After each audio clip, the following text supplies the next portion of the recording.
লইটা মাছের ঝুড়ি আগে কখনো বানিয়েছো?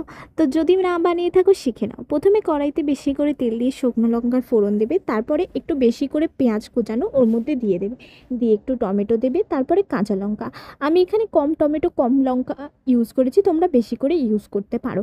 তারপরে আর কি লইটা মাছটা নুন হলুদ মাখিয়ে একটু ম্যারিনেট করে রেখে দেবে, দিয়ে মশলাটায় একটুখানি আদা রসুন হলুদ আর জিরে গুঁড়ো দিয়ে ভালো করে মশলাটা কষিয়ে নেবে।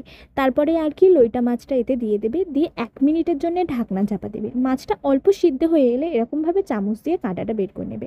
আমি মাছটা কেটে দিয়েছিলাম, তোমরা আস্ত রাখবে, তাহলে কাঁটাটা বের করতে বেশি সুবিধা হবে। তারপরে আর কি নেড়ে নেড়ে যাতে ধরে না যায় এরকম ভাবে তোমাদেরকে পানিটা শুকিয়ে নিতে হবে। ব্যাস, তোমাদের লইটা মাছের ঝুড়ি রেডি। লইটা মাছের একরকম রেসিপিকে আমাদের গাল সব এড়িয়ে যায়, আমি জানি। তোমরা এটা বানিয়ে দেখতে পারো। ভিডিওটা ভালো লাগলে লাইক করে দিও আর চ্যানেলটাকে সাবস্ক্রাইব করে দিও।